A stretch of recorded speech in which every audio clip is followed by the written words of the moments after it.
News channel, सच है तो बोलेगा। भीषण गर्मी के सितम से न केवल जीते जी लोगों को दिक्कतों का सामना करना पड़ रहा है, बल्कि मौत के बाद भी मोक्ष की कामना के लिए भी घंटों इंतजार करना पड़ रहा है। बढ़ती गर्मी के चलते काशी के हरिश्चंद्र घाट पर शवों के आने का सिलसिला बढ़ चुका है। शव यात्रियों को शवों के साथ चिलचिलाती धूप में घाट की सीढ़ियों पर नंबर लगाकर घंटों इंतजार करना पड़ रहा है। हरिश्चंद्र घाट पर शवदाह करने वालों की माने तो जगह फुल हो जाने के चलते शव यात्रियों को इंतजार करने की मजबूरी है। इसके अलावा घाट पर न तो छांव की व्यवस्था है और न ही पेयजल की। हरिश्चंद्र घाट पर शवदाह करवाने वाले पवन चौधरी ने बताया कि गर्मी बढ़ने की वजह से घाटों पर शव आने की संख्या ज्यादा हो गई है।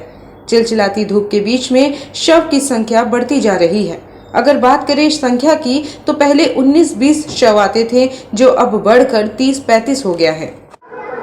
इसमें घाट पे जो बाढ़ियाँ आ रही हैं, कहा जा रहा है कि संख्याएं बढ़ गई, क्या है पूरा मामला?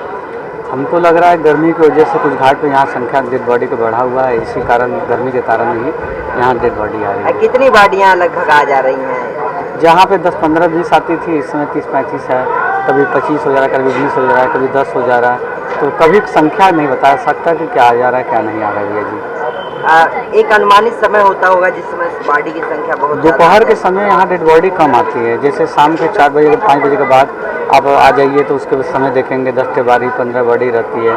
सुबह आप आ जाइए 7 बजे तक से आ जाइए, 7 बजे से लेकर 10 बजे तक देख लीजिए, उस समय आपको डेड बॉडी देखने को मिलेगा। कहाँ से यहाँ बॉडियाँ आती हैं? डेड बॉडी सभी जगह से, जैसे बिहार के हैं, छपरा के हैं, काफ़ी ऐसे अगल बगल जितने भी जिले हैं सभी जगह से डेड बॉडी आती है। आपको लग रहा है कि इस समय नहीं, इस समय गर्मी संख्या भी बढ़ी है और गर्मी भी है। मतलब बनारस से ज़्यादा डेड बॉडी आती है या बाहर से? यहाँ ये हरिश्चंद्र घाट में बाहर से भी आता है भैया जी और बनारस से भी आता है, दोनों जगह से आता है भैया जी। कुछ यही हालात मणिकर्णिका घाट पर भी देखने को मिला, जहां पर लाशों का ढेर लगा हुआ है और लोगों को गाड़ी खड़ी करने की भी जगह नहीं मिल पा रही है।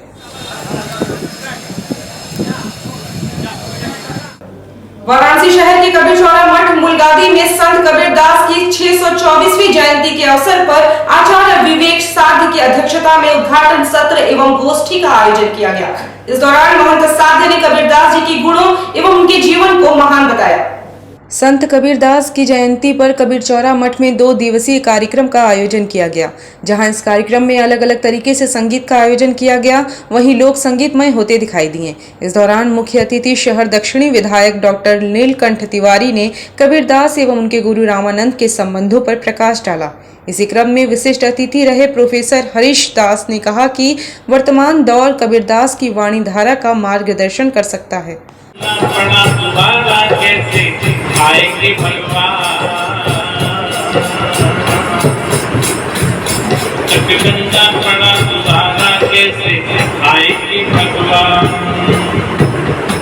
तरह का कार्यक्रम चल रहा है जी। ये जो है कबीर साहब के 624वीं जयंती के अवसर पर यहाँ पे 2 दिवसीय कार्यक्रम है और आज के कार्यक्रमों में सबसे पहले गोष्ठी थी और गोष्ठी के बाद फिर सांस्कृतिक कार्यक्रम रहे। उन कार्यक्रमों में मंत्री जी आए और साथ में तमाम BHU के प्रोफेसर, आचार्य जी, कबीर मठ के तमाम साधु संत, उन सब का प्रोग्राम रहा। सांस्कृतिक कार्यक्रमों में जो है वो कल्पनी कोंकणी जी का प्रोग्राम रहा जो देवास से आई हुई थी। उसके बाद ताना बाना ग्रुप का प्रोग्राम रहा और लगभग हमें लगता है कि भारत के कई सारे राज्यों से तमाम लोग यहाँ पे उपस्थित हैं जो इस प्रोग्राम का हिस्सा बने। 2 दिवसीय कार्यक्रम के अंतर्गत क्या संदेश दे रहे हैं इस कार्यक्रम के अंदर? यहाँ पूरी तरह से कबीर का ही संदेश है। कबीर के संदेश में भाईचारे का संदेश और धार्मिक रूप से, मानसिक रूप से, ख़ास तौर से आज की जो आवश्यकता है उस पे लोगों को बताया जा रहा है कि किस तरह से हम कबीर के माध्यम से सामाजिकता को सीख सकते हैं और एक रहकर हम आध्यात्म में आगे बढ़ सकते हैं। वाराणसी स्थित ककरमत्ता के दक्षिण एरिया में जल निगम के द्वारा गंदे पानी की सप्लाई को लेकर स्थानीय लोगों ने प्रशासन पर लापरवाही का आरोप लगाया है। वहीं उनका कहना है कि बस्ती में पानी ठीक से नहीं आता है और आता है तो पानी बदबू करता है। मुस्लिम बस्ती के लोगों ने मीडिया से बातचीत में बताया कि सीवर का पानी जल निगम के पाइप के माध्यम से घरों में आता है, लेकिन पानी पीने योग्य नहीं होता है, फिर भी लोग पीने को मजबूर है। इस दौरान कुछ लोगों ने बताया कि पानी की सप्लाई भी ठीक से नहीं होती है। हम समरसेबल लगवाने में सक्षम नहीं हैं, लेकिन जिसके यहाँ समरसेबल लगा है उनके घरों में पानी है, जिनके यहाँ नहीं है वो गंदा पानी पीने को विवश हैं। यही नहीं, यह समस्या कई महीनों से है, लेकिन नगर निगम में कोई सुनवाई नहीं हुआ है। इस दौरान क्षेत्र पंचायत सदस्य ने बताया कि इसकी शिकायत हमने नगर निगम आयुक्त से की है। उन्होंने कहा कि जल्द ही अधिकारियों को भेज समस्या का समाधान किया जाएगा। क्या मामला है, किस लिए आप लोग? ये ककरमत्ता दक्षिणी गांव है और ककरमत्ता गांव में पिछले लगभग 1-1.5 महीने से सीवर का पानी पेयजल पाइपलाइन के द्वारा आ रहा है घरों में, और जिसको सेवन कर लेने से यहाँ के लोगों को तमाम बीमारियाँ हो रही है। आधे से ज़्यादा लोग इधर बीमार पड़े हैं और ये बुनकर का इलाका है। आमतौर पे यहाँ मजदूर वर्ग के लोग रहते हैं, इनके पास इतना पैसा भी नहीं कि खुद का समरसिबल लगवा सकें, और ये मजबूरी इनकी है कि यही पानी पीते हैं, या किसी के घर समरसिबल लगा है तो वहाँ से पीने भर का पानी लाते हैं। बाकी शुरुआत में आधा घंटा तक पूरा नल से सीवर का ही पानी आता है। इसकी शिकायत भी मैंने कल नगर आयुक्त महोदय को किया और उन्होंने वादा तो किया है कि जल्दी से जल्दी हम इसको काम को करा देंगे, लेकिन यहाँ के हम देख रहे हैं कि हर घर में 2-4 लोग बीमार हैं और हमारे साथ हमारे गांव की महिलाएं भी हैं और भी लोग हैं। और उसके बाद मैंने इसकी समस्या को महीनों पहले भी एक्शन जलकल को दिया था, लेकिन बस आजकल में लोग वीआईपी मूवमेंट उनके लिए ज़्यादा ज़रूरी है, न कि आम गरीब जनता के लिए। क्या समस्या है मोहल्ले में आपकी? समस्या ये है कि पानी जब भी आता है बहुत ज़्यादा गंदा आता है, बहुत महक आता है। कब से आता है? 2-3 महीना हो गया। तो इसका शिकायत आप किसी से किए? नहीं, अभी नहीं किए। ज्येष्ठ माह के अंतिम मंगलवार को वाराणसी की 150 जगहों पर भव्य भंडारे का आयोजन किया गया। यह आयोजन पिछले 5 मंगलवार से निरंतर जारी है, जिसमें सम्मिलित होकर भक्त प्रसाद ग्रहण कर रहे हैं। धर्म एवं अध्यात्म की नगरी काशी में विभिन्न धार्मिक संगठनों द्वारा धार्मिक आयोजनों के साथ भंडारे का आयोजन होता रहता है। इन भंडारों से न सिर्फ जरूरतमंद गरीब लोगों को अच्छा खाना नसीब होता है, बल्कि काशी में आने वाले सैकड़ों श्रद्धालुओं के लिए भी यह वरदान साबित होता है। वाराणसी के विभिन्न जगहों पर आयोजित भंडारे के दौरान मीडिया से बातचीत में एक श्रद्धालु ने बताया कि सनातन धर्म को और मजबूती प्रदान करने के लिए यह आयोजन संपन्न कराया जा रहा है। देखिए, ज्येष्ठ मास के बड़े मंगलवार का आयोजन हो रहा था और 5 मंगलवार से लगातार ये आयोजन हो रहा है, और आज जो है अंतिम मंगलवार था और आज 150 से ज़्यादा जगहों पे बनारस में भंडारे हो रहे हैं और उस भंडारों का समापन यहाँ पर हो रहा है और यहाँ पर 5000 लोगों के हिसाब की व्यवस्था है और रात 12-1 बजे तक ये भंडारा चलेगा। तो हम सारे काशी के हनुमान भक्त शिव भक्त लोगों से अनुरोध करेंगे कि सारे लोग आए और यहाँ प्रसाद खा करके और पुण्य के भागी बने। क्या उद्देश्य है? ये बड़े मंगल का प्रचार होना चाहिए, क्योंकि हनुमान जी अगर धरती पर कोई देवता विचरण कर रहा है तो हनुमान जी है, और ये बड़े मंगल का ये लोगों का कहना है कि जहाँ भी बड़े मंगल का भंडारा होता है वहाँ हनुमान जी किसी न किसी रूप में जाके प्रसाद जरूर खाते हैं। हमारा भी ये भी विश्वास है यहाँ भी हनुमान जी आएंगे और प्रसाद खाएंगे। तो इस समय जरूरत है सनातन हिंदू धर्म को मजबूत करने के लिए, इसलिए ये भंडारा हो रहा है और ये काशी तो इस समय शिवमय है और भगवान शिव और भगवान उन्हीं के अवतार है हनुमान जी। तो ये धर्म का प्रचार करने के लिए आयोजन है। भदोही जिले में तालाब में डूबने से स्नातक की छात्र सहित 2 की मौत हो गई। स्नातक का छात्र परीक्षा देने आया हुआ था। इस दौरान वह तालाब में नहाने के दौरान डूबने लगा। उसे डूबता हुआ देख बचाने के लिए एक 9 वर्षीय किशोर ने तालाब में छलांग लगा दी, लेकिन वह डूब रहे युवक को बचा नहीं सका और दोनों की ही तालाब में डूबकर मौत हो गई।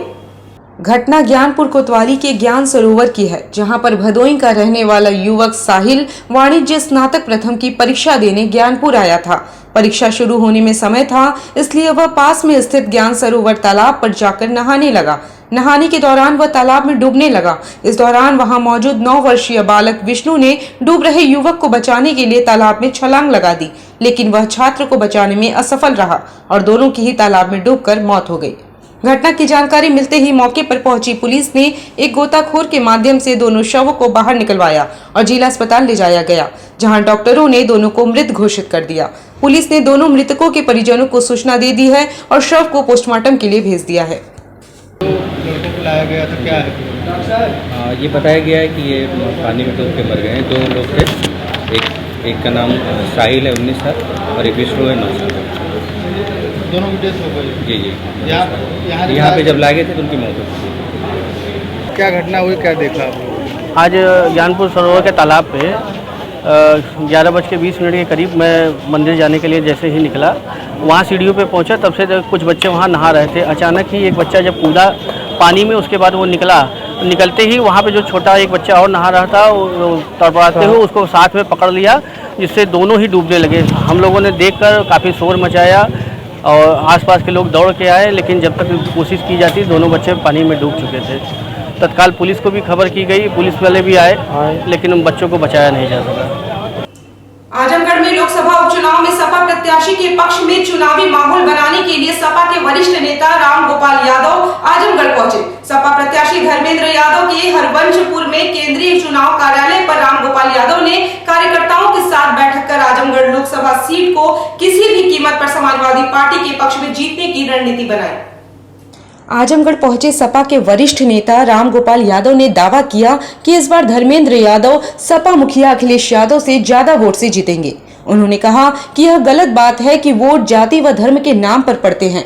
विधानसभा चुनाव में गाजीपुर, आजमगढ़, अंबेडकर नगर, मऊ जैसे जिलों में यादव मुस्लिम के अलावा सभी जातियों ने सपा को वोट दिया था। उन्होंने कहा कि जिन लोगों को लोकतंत्र व संविधान पर विश्वास है वह सपा को वोट देंगे। वहीं बीते विधानसभा चुनाव में बीएसपी को बीजेपी की बी टीम के तौर पर कार्य करने का दावा किया। कहा इस कारण बीएसपी को कौन वोट देगा। दंगा आरोपियों पर बुलडोजर से कार्रवाई पर रामगोपाल यादव ने कहा कि हिंदुस्तान की कौन सी सीआरपीसी, आईपीसी और संविधान में लिखा है कि इसने अपराध किया है तो उसका घर गिरा दो। यह सरकार मनमानी कर रही है।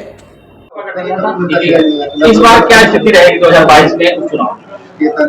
2022 में भी जैसे अखिलेश के चुनाव में लड़ा था, हमें लगता है कि उससे ज्यादा मत से जीतेंगे। सर, जैसे कि गुड्डू जो हमारे लिए बसपा प्रत्याशी हैं, उनका आरोप था कि 2014 में नेताजी जब जीते तो भारी पैमाने पर वोट कैप्चरिंग की गई, बहुत पैमाने पर बाहर के लोग बाहर आए, प्रशासनिक धांधली हुई, इस नाते जीते नहीं तो हम जीत रहे। नेताजी लड़े थे तब क्या हमारी सरकार थी? तभी नहीं।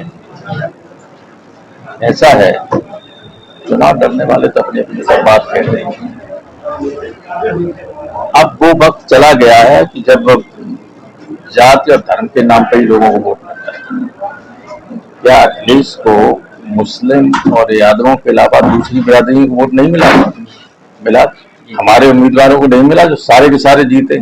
गाजीपुर से लेके आजमगढ़ से लेके अंबेडकर नगर तक, मऊ में भी सिर्फ एक सीट मऊ में हारे तो कोई हारे नहीं, पूरा इलाका जीते। सारे विभिन्न समाज के लोगों ने जो लोकतंत्र में यकीन रखते हैं, जो भारतीय संविधान की मर्यादा को कायम रखना चाहते हैं, उन्होंने पहले भी अभी वोट दिया था विधानसभा में। अब फिर इनको धर्मेंद्र को वोट दें।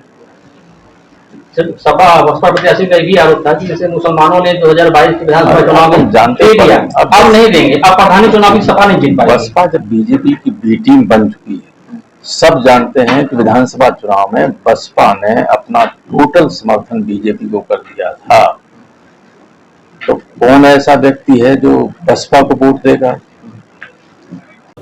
आजमगढ़ में एक महिला के साथ गैंगरेप और तेजाब से चेहरा जलाने के मामले में पुलिस ने प्राथमिकी दर्ज करते हुए 3 लोगों को हिरासत में लिया है। वहीं जांच करने पहुंचे एसपी ने इस मामले में 4 टीमें गठित की हैं, जो आरोपी की तलाश में जुटी है। दीदारगंज थाना क्षेत्र में पीड़िता को रात में बुलाकर दुष्कर्म करने और तेजाब या किसी ज्वलनशील पदार्थ से चेहरा जलाने के मामले में पुलिस ने मुकदमा दर्ज कर लिया है।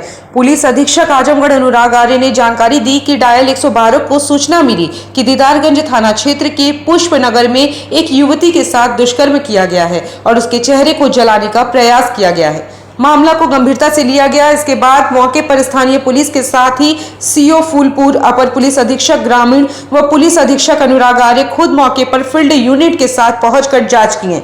मामले में डब्बू राजभर व एक अन्य का नाम सामने आया है। पुलिस जब डब्बू राजभर के घर पहुंची तो वह मौके से फरार था। पुलिस उसकी गिरफ्तारी का प्रयास कर रही है। फिलहाल पुलिस ने 3 लोगों को हिरासत में लिया है। वहीं अलग अलग टीमों का गठन किया गया है, जो अभी गिरफ्तारी के साथ ही अन्य कार्रवाई में लगी हुई है। क्या हुआ है? सर, हमारे बच्ची साथ में रेप हुआ है, मार के फेंक दिए थे वो लोग। कौन लोग थे? वही राजभर बस्ती हमारे वही गांव के ही है। क्या नाम है उनका? एक डब्बू एक नाम है उसका, और उसके पिता का नाम नहीं बता पाएंगे। और एक लड़का दो उठे भाग गए। किस से अटैक किए हैं? ये तो दारू पी के कैसे मारे हम लोग। डायल 112 पर आज सुबह लगभग 10:30 बजे सूचना प्राप्त हुई कि थाना दीदारगंज अंतर्गत पुष्पनगर नाम की जगह पे एक 20 वर्षीय लड़की के साथ पास के ही रहने वाले डब्बू राजभर पुत्र केदार राजभर उम्र 22 वर्ष ने वह एक अज्ञात व्यक्ति ने रात्रि में बुलाकर पोखरे के पास दुष्कर्म किया व चेहरे को जलाने का प्रयास किया। इस सूचना पर थाना प्रभारी दीदारगंज, सीओ फूलपुर, एसपी देहात एवं मेरे द्वारा फील्ड यूनिट के साथ जाकर जानकारी की गई। घटनास्थल का निरीक्षण किया गया, साक्ष्य संकलन किया गया और पीड़िता के परिजनों से वार्ता की गई। मौके से घटना के संबंध में कुछ महत्वपूर्ण साक्ष्य एकत्र किए गए हैं जिनको विवेचना में शामिल करते हुए आगे की विवेचना की जाएगी। पीड़िता ने अपने बयान में घटना की पुष्टि की है। इनका प्राथमिक बयान वीडियोग्राफी कराते हुए दर्ज कराया गया है। इनकी मेडिकल कंडीशन वर्तमान में स्टेबल है। प्राथमिक उपचार के उपरांत पीड़िता को जिला महिला चिकित्सालय उपचार हेतु भेजा गया है। पीड़िता के चेहरे पर ब्लैक इंजरी मार्क्स हैं, जिसके संबंध में डॉक्टर्स का मेडिकल ओपिनियन प्राप्त किया जाएगा। परिजनों से वार्ता के दौरान ज्ञात हुआ है कि मुख्य अभियुक्त पीड़िता के भाई का पूर्व से परिचित है एवं वर्तमान में घर से फरार है। परिजनों की तहरीर पर थाना दीदारगंज पर सुसंगत धाराओं में एफआईआर दर्ज की जा रही है।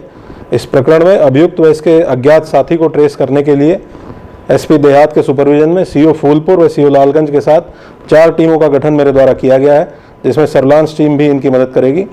अभी तक 3 व्यक्तियों को हिरासत में लेकर अभियुक्त के संबंध में पूछताछ की जा रही है।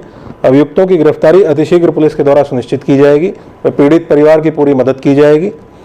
आगे की विवेचना थाना दीदारगंज की पुलिस के द्वारा बहुत ही साइंटिफिक तरीके से और बहुत शीघ्रता के साथ संपादित की जाएगी।